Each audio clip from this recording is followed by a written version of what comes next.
नमस्कार दोस्तों, मेरी बातें सीधी साधी मक्कारी से भरे हुए तुम, मेरे पास तो सच्चाई है, झूठ कपट से बंधी नहीं हूं। ये गिरिजा व्यास के शब्द हैं, जो सांसद भी रही हैं और दूरदर्शन में एंकर भी रही हैं और बहुत सारी चीजें हैं, समाज सेवा में भी बहुत सक्रिय रही हैं। एक और उम्मीद फाजली की गजल है, आसमानों से फरिश्ते तो उतारे जाएं, वो भी इस दौर में सच बोले तो मारे जाएं। तो यह है। इसके अलावा झूठ बोला है तो कायम भी रहो उस पर जफर, आदमी को साहब एक किरदार होना चाहिए। जफर इकबाल ने शब्द कहे हैं और इन शब्दों को मैं क्यों कह रहा हूं, क्योंकि एक सबसे बड़ी चीज है कि आखिर क्या हो रहा है देश की राजनीति में और क्या है। मैं एक सवाल किसी ने मुझसे कहा कि आखिर कांग्रेस का गद्दार कौन है, तो एक दूसरे ने कहा वो कांग्रेस के गद्दार नहीं, देश के गद्दार। बहरहाल इस पर चर्चा करूं आगे, तो आपको बताऊं कि पिछले 5 साल में 360 विधायकों ने 360 डिग्री 360 विधायकों ने कांग्रेस छोड़ी, जिनमें से जीत सिर्फ 170 ही पाए। मतलब समझिए कि जनता ने बाकी को फिर नकार दिया। तो तकरीबन 200 लोगों को जनता ने नकार दिया, 200 विधायकों को जिन्होंने कांग्रेस छोड़ी। एडीआर की रिपोर्ट कहती है कि पिछले 5 सालों में 433 सांसदों और विधायकों ने पार्टी बदली है। में मध्य प्रदेश सबसे बड़ा उदाहरण है। और मध्य प्रदेश की स्थिति बात करें तो मध्य प्रदेश, अरुणाचल प्रदेश, गोवा, मणिपुर, कर्नाटक, इन सारी जगह पर जीते हुए विधायकों ने बनती हुई सरकार को गिरवा दिया या बनी हुई सरकार को गिरवा दिया। और ये गिरवाने वाले कोई और नहीं थे, कांग्रेस पार्टी के विधायक थे या कांग्रेस पार्टी से जुड़े सांसद थे, जिन्होंने इस खेल में भूमिका निभाई। तो आप समझिए 2019 में पाला बदलने वाले 12 सांसदों ने जब दूसरे दल से चुनाव लड़ा तो जीत भी नहीं सके। यह एक सबसे बड़ी चीज है कि 12 सांसद जो कांग्रेस छोड़ के गए थे और वो दूसरे दलों से जो चुनाव लड़े तो जीत भी नहीं पाए। हालांकि उपचुनाव में इस मामले में थोड़ा सा डिफरेंट है। उपचुनाव में जिन्होंने पाले बदले वो करीब 48 है और उन 48 विधायक हैं और उन 48 में से 39 विधायकों ने चुनाव जीता, क्योंकि वो सत्तारूढ़ दल के साथ गए थे। और सत्तारूढ़ दल जहां कहीं भी होता है वहां उपचुनाव ज्यादातर वो जीतता है। तो ये एक गणित रही है। अब आपको एक चीज बताएं, हाल में कांग्रेस पार्टी छोड़ने वाले नेताओं में एक बड़ा नाम और जुड़ा, जो पंजाब कांग्रेस के पूर्व अध्यक्ष हैं, पंजाब कांग्रेस के पूर्व नेता प्रतिपक्ष रहे हैं, एसएलपी लीडर रहे हैं, सुनील जाखड़। ये सुनील जाखड़ बलराम जाखड़ के बेटे हैं और आज इनके पास जो कुछ भी है वो कांग्रेस का दिया हुआ है। इनके पास इनके मकान से लेके सब कुछ जो वो कांग्रेस का दिया, आप समझ लीजिए। लेकिन आज वो उसे छोड़ के भारतीय जनता पार्टी में शामिल हो गए। क्यों शामिल हो गए उस भारतीय जनता पार्टी में जिसका वो विरोध कर रहे थे किसान आंदोलन से लेके सभी समय में? आज उसके हो गए। और जब अभी चुनाव चल रहा था 2022 का, तो चुनाव के पहले आपने देखा होगा 2021 से वो पूरी तरीके से कांग्रेस के हाईकमान और कांग्रेस, पहले वो कैप्टन अमरिंदर सिंह के खिलाफ बोल रहे थे, फिर उसके बाद में कैप्टन अमरिंदर सिंह के खिलाफ बोलने के दौरान फिर वो हुआ सिद्धू के साथ खड़े हुए, फिर उसके बाद में चन्नी के साथ खड़े हुए और बाद में क्या हुआ, एकदम से उन्होंने पाला बदला। जबकि कांग्रेस पार्टी ने उन्हें हर तरह से सम्मान दिया, पद दिया। अब वो खुद विधानसभा चुनाव नहीं जीत सकते हैं, लेकिन चाहते थे कि उन्हें मुख्यमंत्री बना दिया जाए। तो आप समझिए ये है सुनील जाखड़।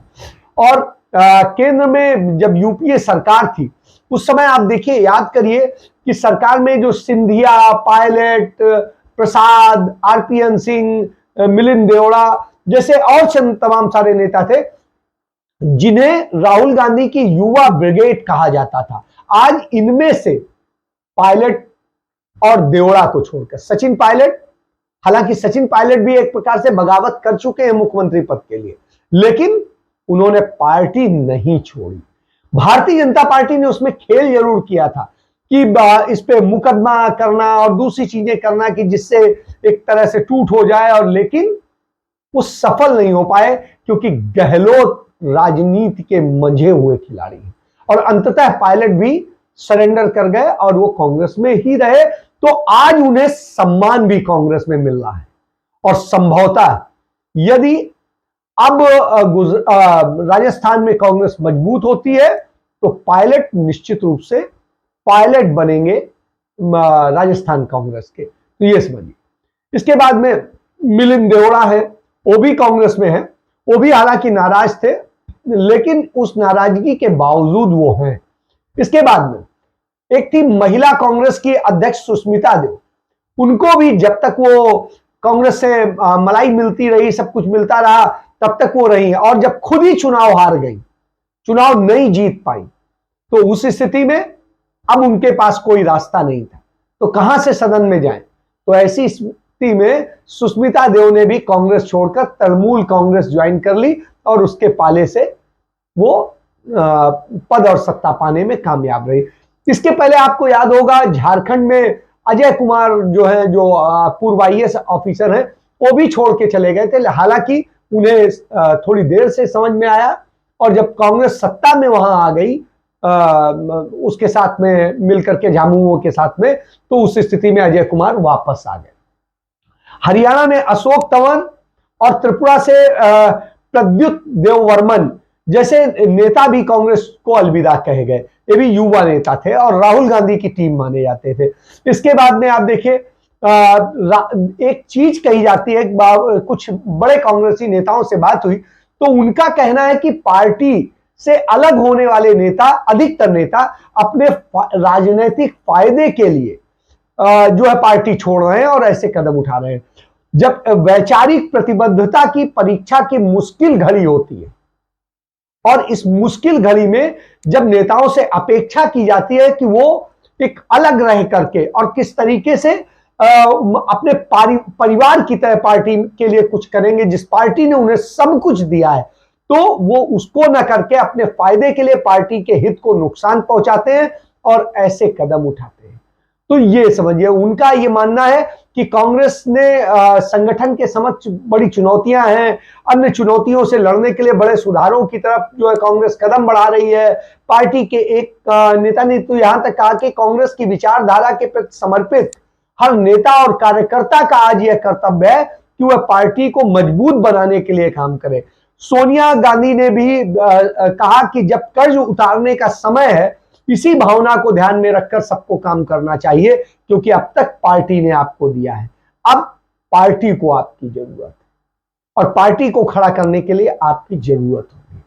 आप ये समझिए, आपको याद होगा कि 2 महीने पहले की बात है, पूर्व केंद्रीय मंत्री कपिल सिब्बल जो आज समाजवादी पार्टी के हो गए, उनके बारे में चीज हुई थी कि उन्होंने राहुल गांधी और सब पर जाने क्या क्या टीका टिप्पणी करी थी। इसको लेकर छत्तीसगढ़ के जो स्वास्थ्य मंत्री हैं और सेकंड सबसे बड़े नेता हैं वहां के, और वहां के राजा भी हैं, पूर्व राजा हैं, उन्होंने इसे अपमानजनक बताया था और उन्होंने कहा था उन्होंने मांग कर डाली थी कि सिब्बल को पार्टी से निकाल दिया जाए। उन्होंने कहा कि कांग्रेस की यही कमजोरी है कि वो सही सुनू, वो सबको बर्दाश्त करती रहती है, ऐसा नहीं होना चाहिए, उसे तत्काल निकालना चाहिए। तो TS सिंहदेव ने कहा था, सोशल मीडिया पे भी ट्वीट किया था और उन्होंने उसके जरिए भी कहा था कि कपिल सिब्बल का बयान जो है वो निश्चित रूप से अपमानजनक है, न सिर्फ पार्टी के लिए, हर कांग्रेस जन के लिए भी। इसलिए कार्य प्रणाली सुधार में किए जा रहे कड़े फैसलों के बीच में कपिल सिब्बल को CWC के संयुक्त निर्णय के खिलाफ अपनी व्यक्तिगत और अप्रिय राय को सार्वजनिक करने के लिए पार्टी से निष्कासित किया जाना चाहिए। और इसको लेके उनका यह मानना था कि ऐसे सभी लोगों को पार्टी से निकाल देना चाहिए जो पार्टी के लिए कुछ कर नहीं सकते बल्कि उसका नुकसान करते हैं और अनुशासनहीन होते हैं। ऐसी अनुशासनहीनता अस्वीकार्य होनी चाहिए। और उन्होंने यह कहा कि यह कोई तरीका नहीं कि कोई सार्वजनिक रूप से अध्यक्ष का इस्तीफा मांगे। आपको है, आप सीडब्ल्यूसी के सदस्य हैं, आप जाइए सीडब्ल्यूसी में बात कहिए, वही डिसाइड करती है कि कौन अध्यक्ष बनेगा। तो ये समझ लीजिए। अब इसके अलावा आज बुधवार को कांग्रेस के जो तथा दिग्गज नेता है और पूर्व केंद्रीय मंत्री है कपिल सिब्बल, उन्होंने कांग्रेस छोड़ करके समाजवादी पार्टी के समर्थन से नामांकन पत्र दाखिल कर दिया। सिब्बल कांग्रेस हाईकमान के खासकर राहुल गांधी पर सवाल उठाते रहे हैं। Party at the moment there is no president, so we don't know who is taking these decisions. We know and yet we don't know. I am given to understand and I believe that one of my senior colleagues is perhaps written or is about to write to the Congress President to immediately convene a CWC, so that at least some things that we cannot say in public, at least within the CWC a dialogue can take place as to why we are in this state. We are the ones who can fight the BJP. And let me tell you one thing and be assured about it. We are not one of those who will leave the ideology of the party and go anywhere else. In fact, it's ironic कि जो लोग इनके खासम खास थे वो तो इनको छोड़ के चले गए, और जो लोग ये समझते हैं इनके खासम खास नहीं हैं वो आज भी इनके साथ खड़े हैं और लगातार उनको लेकर के घेरते रहे हैं। और जो है उन्होंने नामांकन से पहले भी सिब्बल जो है सपा दफ्तर गए, अखिलेश के साथ जो है फिर राज्यसभा पहुंचे और नामांकन दाखिल करने के बाद सिब्बल ने कहा कि वो तो 16 मई को ही कांग्रेस से इस्तीफा दे चुके हैं। सिब्बल अभी यूपी से कांग्रेस कोटे से सांसद है, राज्यसभा सदस्य है, लेकिन इस बार यूपी में कांग्रेस के पास इतनी सीटें नहीं है कि वो उनको राज्यसभा दोबारा भेज सके। लिहाजा सिब्बल के लिए अपने भविष्य के लिए जमीन तलाश रहे थे। उन्होंने बड़ी कोशिश की, राहुल, प्रियंका, सोनिया सबके खिलाफ बोल करके, गांधी परिवार के खिलाफ बोल करके कि भारतीय जनता पार्टी उन्हें जगह दे दे, लेकिन भारतीय जनता पार्टी ने उन्हें घास नहीं डाली बल्कि उनका इस्तेमाल किया। अब समाजवादी पार्टी के टिकट पर उन्होंने नामांकन दाखिल करके बाकी अटकलों पे तो विराम लगा दिया है। और सिब्बल परिवार, गांधी परिवार पर जो हमला करते थे उसका जो है फायदा उनको भाजपा से तो नहीं मिल सका। लेकिन आपको एक और चीज जाननी चाहिए, समाजवादी पार्टी ने यह पैंतरा क्यों खेला है? क्योंकि समाजवादी पार्टी जो है आजम खान की नाराजगी को दूर करना चाहती है। और आजम खान अभी 2 दिन पहले ही जो है कपिल सिब्बल के प्रति बहुत श्रद्धा जता चुके हैं और बता चुके हैं कि कैसे कपिल सिब्बल ने उन्हें जमानत दिलाने में एक अहम भूमिका निभाई, इस कारण से वो कपिल सिब्बल के एहसानमंद हैं। तो आप समझिए इस एहसान के बदले कैसे समाजवादी पार्टी जानती है कि उनको मैनेज किया जा सकता है और उनको फिर से एक बार खुश करके लाया जा सकता है। इसके अलावा दूसरा, राष्ट्रीय जनता दल से भी रिश्तेदारी है समाजवादी पार्टी की। और दूसरी चीज ये है कि लालू परिवार जो है तमाम कानूनी पचड़ों में फंसा हुआ है, भ्रष्टाचार के तमाम मामले हैं और उन सब चारा घोटाला और दूसरे तमाम सारे केस हो, उन सब में कपिल सिब्बल उनके वकील भी हैं। तो इसलिए राजद भी उन्हें सीट देने को तैयार थी, लगभग मन बना चुकी थी। तेजस्वी यादव और के जो है आने और दूसरी चीजों को लेकर के था। हालांकि अब मीसा को एक सीट देनी थी, तो इसके बाद में उनके पास एक ही सीट बचती थी और उस स्थिति में थोड़ी सी समस्या आ रही थी। तो ये एक बड़ी चीज है। तो इसके बाद में आप देखें जो है लालू ने, आपको याद होगा 2016 में लालू यादव ने राम जेठमलानी को भी राज्यसभा भेजा था क्योंकि उनके केसेस की तब वो पैरवी करते थे। इसके बाद में आप देख लीजिए झारखंड मुक्ति मोर्चा में भी तमाम तकनीकी और दूसरे मामले फंसे हुए हैं, कानूनी पचड़े फंसे हुए हैं। इस कारण हेमंत सोरेन भी कुछ दिनों से चूंकि मुश्किल में है, माइंस और लीज के मामले और दूसरी तमाम सारी चीजें हैं, इसके अलावा उनकी सदस्यता को लेकर के तमाम सवाल है, इन सब बातों को लेकर के इनकी भी पैरवी कपिल सिब्बल कर रहे हैं तमाम जगह पे। तो ऐसी स्थिति में वो भी एक बार कपिल सिब्बल के लिए मन बना रहे थे और कपिल सिब्बल वहां पर भी प्रयासरत थे, लेकिन वो सब होता उसके पहले यह मेच्योर हो गया, और ये मेच्योर होने से कपिल सिब्बल को जो है सत्ता की चाबी मिल गई। उनके पिता हीरालाल सिब्बल जो है चंडीगढ़ में ही रहते थे और सुखना लेक पर ही सैर किया करते थे, तो वाकिफ हूं मैं उनसे निजी तौर पर भी। तो बड़े अच्छे वकील थे, बहुत अच्छा नॉलेज है, और वकील सिब्बल भी अच्छे हैं और बड़े अच्छे मैनेजर भी हैं, लीगल मैनेजर जिसे कहेंगे वो। और कांग्रेस पार्टी में आज उनके पास जो भी कुछ है वो सब कांग्रेस पार्टी का दिया हुआ है, क्योंकि कांग्रेस पार्टी ने उन्हें कानून मंत्री और दूसरा मंत्री बना करके तमाम सारी जगह ऐसी जगह रखा कि उन्होंने तमाम सारे हाई कोर्ट के जजेज, सुप्रीम कोर्ट के जजेज बनाने में भूमिका निभाई। तो उसके कारण आज बहुत से जजेज उनके आगे सिर झुका करके बात करते हैं। तो ये आप समझ लीजिए, इससे वो बहुत बड़े लीगल मैनेजर के तौर पर काम कर लेते हैं। तो इसलिए इस बात को समझना चाहिए। लेकिन जब कांग्रेस कमजोर है, वो आपको बहुत देने की स्थिति में नहीं, तो आप तुरंत निकल लिए, आपने दूसरा रास्ता अपना लिया कि बनिया की दुकान खुली है, हमने फायदा लिया और हमें फायदा नहीं है तो हमने किनारे कर दिया। तो सब कारपोरेट के वकील हैं और कारपोरेटिक अंदाज में ही काम करते हैं, तो ये समझ लीजिए। इसके बाद में आप देखिए 5 राज्यों में जब अभी हार हुई कांग्रेस पार्टी की, तो खुल करके जिस तरीके से कपिल सिब्बल ने हमला किया और सब कुछ किया, लेकिन जब चुनाव चल रहा था तो उन्होंने एक भी मदद नहीं की कांग्रेस की, कहीं पर ना तो गए ना ही कोई और चीज रही। तो ये सब चीजें हैं जो सवाल खड़ा करती हैं कि आपने लिया सब कुछ, दिया क्या।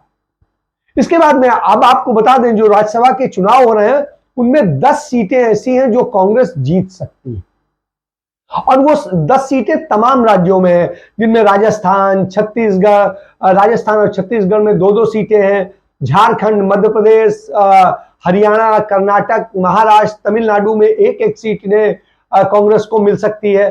हालांकि इन सभी सीटों पे जो कांग्रेस के पास में भी बड़ी लंबी फहरिस्त है, इनमें पी चिदम्बरम भी है, गुलाम नबी आजाद भी है, आनंद शर्मा भी है, अविनाश पांडे भी हैं, अंबिका सोनी भी हैं, विवेक तनखा भी हैं, सुबोध कांत साय भी हैं, पवन बंसल भी हैं। तो ये सारे सब लाइन में पहले से ही लगे हुए हैं। ऐसी स्थिति में कपिल सिब्बल भी एक थे, तो अब सबको एकोमोडेट करना है। कुछ लोकल वहीं के लीडर्स को, जिस राज्य का है वहां के भी एकोमोडेट करना पड़ेगा आपको, कुछ को बाहर के भी लीडर्स को करना पड़ेगा। इन सारी बातों, विषयों को लेकर के आपको ये समझना पड़ेगा कि कैसे कैसे जो रेगुलर कांग्रेस पार्टी के लिए तमाम जगह दौड़ रहे हैं, सब कुछ कर रहे हैं, तो उनको आपको एकोमोडेट करना पड़ेगा। और ऐसी स्थिति में सिब्बल को कांग्रेस से सीट मिलना मुश्किल लग रहा था, तो इस कारण से सिब्बल ने यह कदम उठाया है। इसके बाद में आप एक चीज, कपिल सिब्बल जो है राहुल और सोनिया के भी वकील हैं। जो नेशनल हेराल्ड वाला केस है, हालांकि वो पार्टी का ही केस है, उस केस में भी जो है कपिल सिब्बल वकील है। इसके अलावा देखिए आप, कपिल सिब्बल का जो कैरियर मुख्यतः शुरू होता है बीपी सिंह सरकार में, उन्हें एडिशनल सॉलिसिटर जनरल बनाया गया था। उसके बाद में फिर उन्हें कांग्रेस पार्टी ने जो है तमाम जगह पे राज्यसभा से दूसरी तरीके से भेजा, मंत्री बनाया, और तमाम बार वो मंत्री रहे। और इस तरह से उन्हें इतना ज्यादा मौका दिया गया कि वो कभी भी, जब भी कांग्रेस सत्ता में रही, वो खाली नहीं रहे। 2004 में जब फिर सत्ता में आई कांग्रेस, तो उन्हें 2004 से लेकर के 2014 आखिरी दिन तक सत्ता में रखा, आप ये समझिए। और उन्हें पावरफुल मिनिस्ट्रीज दी गई, ये भी नहीं कोई हल्की मिनिस्ट्री कभी दी गई हो। तो ये स्थिति है। इसके बाद में एक चीज जानिए कि उन्होंने कांग्रेस को छोड़ करके ऐसी तमाम सारे और भी नेता हैं जिन्होंने अपने फायदे के लिए कांग्रेस छोड़ी। ज्योतिरादित्य सिंधिया को ठेका दे दिया भाजपा ने कि आप मध्य प्रदेश की कमलनाथ सरकार गिरवा दीजिए, हम आपको एकोमोडेट करेंगे बहुत अच्छे ढंग से। उन्हें लगा कि हमें मुख्यमंत्री बना देंगे। हालांकि वो बाद में अब सपना नहीं पूरा हो सका। आजकल जो राज्य मंत्री स्तर का मंत्रालय होता था, उस मंत्रालय के वो मंत्री हैं। तो नागरिक उड्डयन मंत्रालय के। तो आप समझिए, और उन्होंने तमाम सारे लोगों को, तमाम विधायकों को तोड़वाया, आखिरकार वहां पर उन्होंने तोड़वा करके कांग्रेस सरकार गिरवा दी और भाजपा की सरकार बना दी। इस पर दिग्विजय सिंह ने कहा था कि मध्य प्रदेश में कांग्रेस की सरकार तो बन गई थी, इसके बाद ज्योतिरादित्य सिंधिया चले गए छोड़कर। यही नहीं, 25-25 करोड़ रुपए लेकर एक एक विधायक को बेच भी दिया।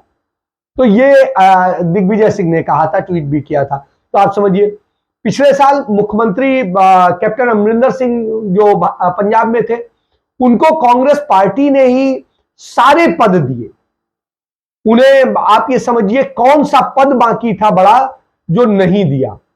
और इसके बाद में आप समझिए कि उनको जब हटने को कहा गया तो उस स्थिति में वो पार्टी छोड़ के चले गए। अब आप समझिए कि जिंदगी भर आप ही कुर्सी पे लदे रहेंगे, किसी दूसरे को मौका नहीं देंगे, और दूसरे को दिया जाएगा तो आप पार्टी छोड़ देंगे। इसी तरह उनके बहनोई हैं नटवर सिंह, उनकी भी यही स्थिति है। उन्होंने सदैव कांग्रेस का खाया और तमाम सारे उन्हीं के कारण कांग्रेस पर एक भ्रष्टाचार का आरोप लगा था कि जो अनाज के बदले पेट्रोलियम का मामला था। लेकिन जब कांग्रेस ने उन्हें वो किया तो उसके बाद में वो भी अलग और गाली देते घूम रहे हैं, उसके खिलाफ आर्टिकल लिखते घूम रहे हैं। इसी तरह जतिन प्रसाद देख लिए, जतिन प्रसाद का अपना कोई वजूद नहीं था, वो विधानसभा चुनाव तक नहीं जीत पा रहे थे, ये स्थिति थी।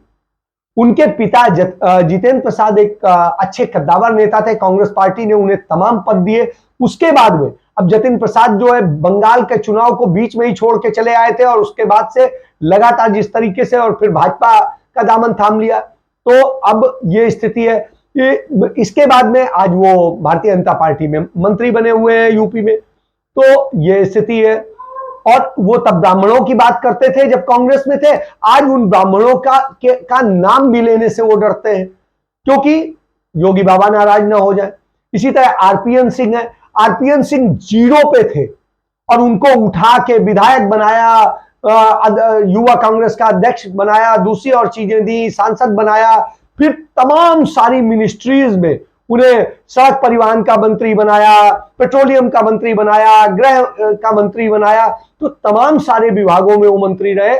लेकिन जब एन 2022 का चुनाव चल रहा था, वो छोड़ के भाजपा में चले गए। रीता जोशी बहुगुणा, उनको प्रदेश कांग्रेस कमेटी का अध्यक्ष बनाया, वो क्या नाम है, हेमंती नंदन बहुगुणा की बेटी है, और उनको अध्यक्ष बनाया, अध्यक्ष के साथ साथ सांसद बनाया, दूसरी और चीजें दी, विधायक बनाया, सब कुछ दिया। उनके कहे पर उनके भाई विजय बहुगुणा को उत्तराखंड का मुख्यमंत्री तक बनाया, जिनके कारण उत्तराखंड में कांग्रेस को हार का मुंह देखना पड़ा और बदनामी हुई उनके भ्रष्टाचार के कारण। लेकिन उसके बावजूद ऐसे ही टाम वडक्कन है, ये जो है तकरीबन 20 साल तक सोनिया जी के बहुत क्लोज रहे। और स्थिति ये थी, जब बालाकोट एयर स्ट्राइक हुई और उस समय की बात थी, उस दौरान उन्होंने धीरे से एकदम से भारतीय जनता पार्टी ज्वाइन कर ली और बहाना दिया कि भाजपा ने इतना महान कार्य किया इसलिए हम ज्वाइन कर रहे हैं। तो एन चुनाव के वक्त में चौधरी बीरेंद्र सिंह है, इन्हें जिंदगी में जो कुछ मिला कांग्रेस ने दिया। उसके बाद में जब 2014 में कांग्रेस की संघर्ष हो रहा था, ये हुड्डा से नाराज थे और हुड्डा से नाराजगी के कारण कांग्रेस छोड़ दी और चले गए वहां पर। भाजपा ने उन्हें केंद्रीय मंत्री भी बनाया, उनके बेटे को भी सांसद बनाया, उनकी पत्नी को भी विधायक बनाया। तो आप समझिए परिवारवाद वहां पर भी लेके गए, जिस परिवारवाद की भाजपा बात कहती थी। तो ये स्थिति, तो कांग्रेस पार्टी में ये हालत चल रही। आप देख लिए, जब देश तमाम सारे संकटों से जूझ रहा है, कहीं बेरोजगारी है, कहीं महंगाई है, कहीं दूसरी गरीबी है, कहीं भुखमरी है, कहीं शिक्षा बदहाल है, स्वास्थ्य बदहाल है, दूसरी और सेवाएं बदहाल है, तो सब कुछ जब बदहाली की हालत में हो, तो ऐसे में मुख्य विपक्षी दल, चूंकि कांग्रेस है, 12 करोड़ लोगों ने कांग्रेस को वोट दिया है, तो आप समझिए सबसे बड़ा जो दल हो उसको तो डट के खड़ा होना चाहिए, उसके नेताओं को खड़ा होना चाहिए। लेकिन सत्ता लोलुप नेताओं ने इस तरह से, तो आपको जैसे मैंने बताया कि 360 विधायकों ने छोड़ा, फिर जनता ने उनमें से करीब करीब 200 नकार दिए। इस तरह की स्थिति आज क्या हो रहा है? The first level of monopoly is the media monopoly. I think what someone said 140, 160 media entities owned by one person. So you have a media monopoly, and then you have multiple monopolies, business monopolies that provide finance to the BJP.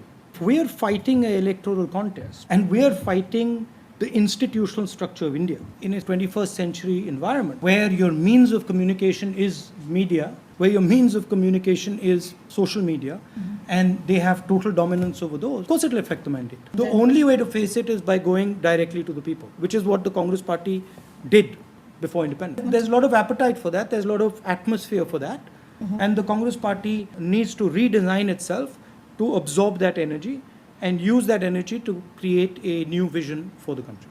आज हम सब बहस में लगे हुए हैं कि शिवलिंग है कि फव्वारा है कि क्या है, जबकि देश के आर्थिक हालात पर नजर डालें तो किस तेजी के साथ भारत श्रीलंका बनने की ओर अग्रसर है।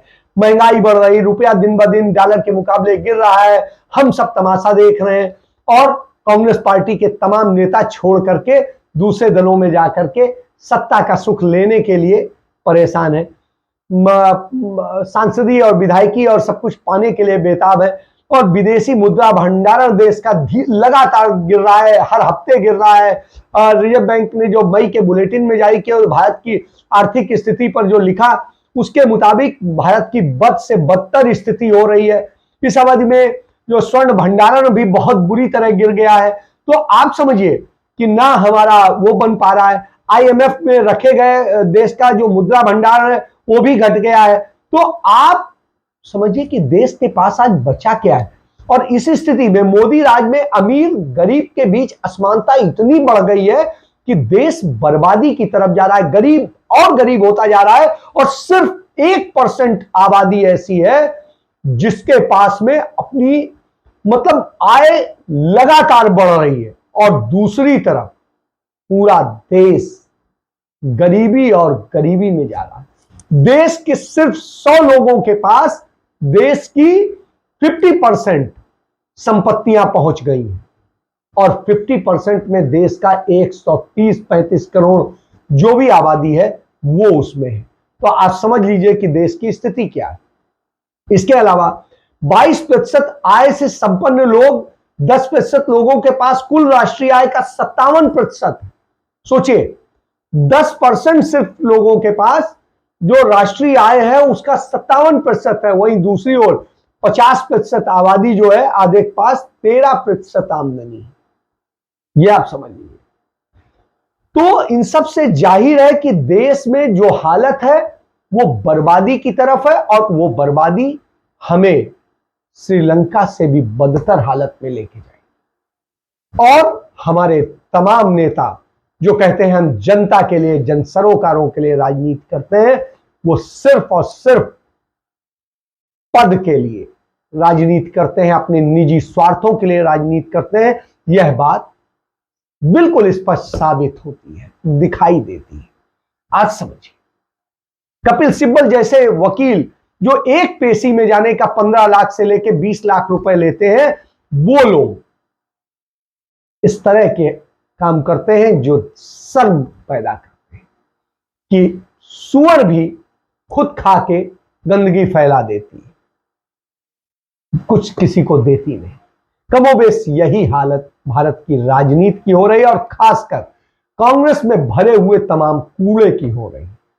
तो कांग्रेस को भी पहचानना होगा कि आखिर उसके गद्दार कौन है और जो उसके गद्दार है वो देश के गद्दार है, क्योंकि इस समय देश के लिए लड़ने का विषय है। और ऐसी स्थिति में यदि वो कांग्रेस के साथ में गद्दारी करते हैं तो देश के साथ गद्दारी करते हैं।